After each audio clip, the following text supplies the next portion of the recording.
প্রিয় শিক্ষার্থী, আজকের এই ভার্চুয়াল ক্লাসে সবাইকে স্বাগত এবং সরকারি মাতামুহুরী কলেজ এর পক্ষ থেকে লাল গোলাপের শুভেচ্ছা।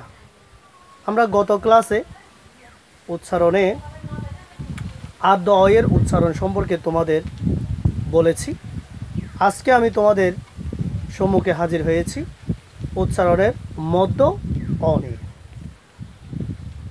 তো প্রিয় শিক্ষার্থী, তোমাদের অবশ্যই জানতে হবে গত ক্লাসে আমি যে ক্লাস নিয়েছিলাম, যে কথাগুলো বলেছিলাম, তোমরা যদি এই কথাগুলো অনুধাবন করে থাকো, তোমরা যদি এটা ক্লাসটা যদি করে থাকো এবং দেখে থাকো, যদি একটু প্র্যাকটিস করে থাকো, আর যে বইয়ের কথা বলছি কোনো একটা বই নিয়ে যদি তোমরা কি প্র্যাকটিস করো বা দেখো, খাতা কলম নিয়ে এগুলো যদি কি একটু প্রয়োগ ঘটিয়ে দেখো, তাহলে দেখবে তোমাদের এই উচ্চারণের মধ্যে কোথাও কি সমস্যা হবে না। তো চলো তোমাদের এই আজকের যে মধ্য এই মধ্য অ নিয়ে যদি বলি, তাহলে গত ক্লাসে যে আমরা আদ্য অ নিয়ে কথা বলেছিলাম, আদ্য অ নিয়ে তোমাদের সম্পর্কে আমি বলেছিলাম, সেই আদ্য অয়ের নিয়মগুলো যদি তুমি ফুলফিল জানো, পুরোপুরি জানো বা তোমার মধ্যে আয়ত্ত হয়ে যায়, তাহলে এই মধ্য অয়ের মধ্যে তুমি একই নিয়ম কি করতে পারবে, প্রয়োগ করতে পারবে। যেমন গত যে নিয়ম বলেছিলাম, আদ্য অয়ের পরে রসই দীর্ঘই রসৌ দীর্ঘ রি, হ্যাঁ, জফলা রফলা, তারপরে হচ্ছে ক্ষীয় জয় থাকলে আদ্য অয়ের উচ্চারণ ওবত হয়। আমরা এই নিয়মটা বলেছিলাম। ঠিক এই নিয়মটা আমরা মধ্য অয়ের ক্ষেত্রেও কি প্রযোজ্য, অর্থাৎ প্রয়োগ করতে পারি। অর্থাৎ মধ্য অয়ের পরে যদি রসই দীর্ঘই রসৌ দীর্ঘ রি, জফলা রফলা ক্ষীয় এবং জয় থাকে, তাহলে মধ্য অয়ের উচ্চারণও তোমার কি হবে, ওবত হবে, ও এর মতো উচ্চারণ হবে। তো ঠিক আগেরই মতো তোমরা প্রত্যেকটা নিয়মকে আলাদা আলাদা করে আবার কি করতে পারবে, নিয়মগুলো লিখতে পারবে। তো যদি বলি, যেমন আদ্য অয়ের মধ্যে যে উদাহরণ দিয়েছিলাম, ঠিক তেমনভাবে যদি আমি মধ্য অয়ের ক্ষেত্রে রসইর যদি উদাহরণ দিই, তাহলে যেমন কাকলি, ক আকার ক ল রসইকার, এটা হচ্ছে বানান। ঠিক উচ্চারণের ক্ষেত্রে এটা হবে ক আকার ক ওকার ল রসইকার, কা কো লি। অর্থাৎ ক এর পরে অ আছে, তারপর লর সাথে রসইকার।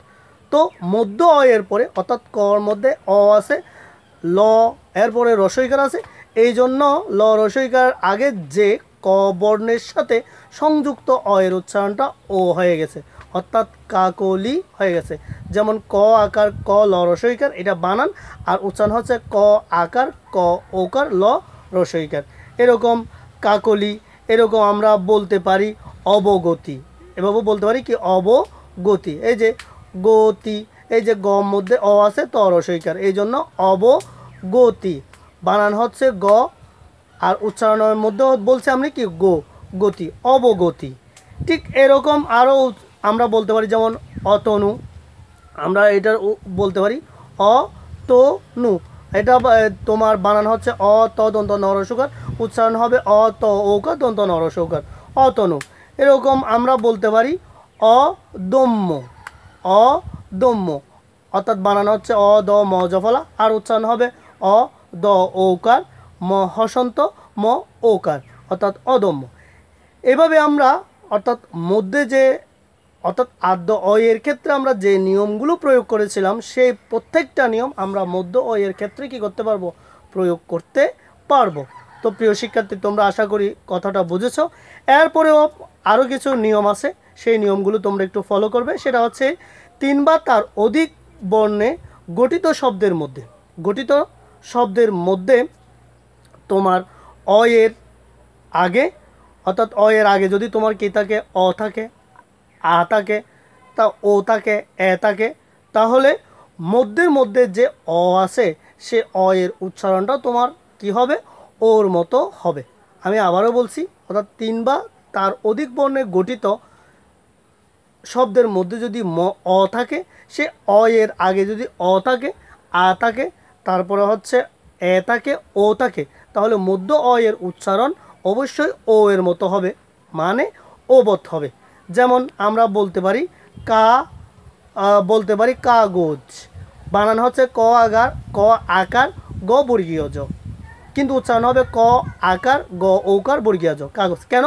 অর্থাৎ গজ, এই যে গর সাথে অ আছে, আর গ এর আগে কিন্তু আ আছে, ক আকার বলছি মানে আ আছে, এই জন্য হচ্ছে কি কাগজ।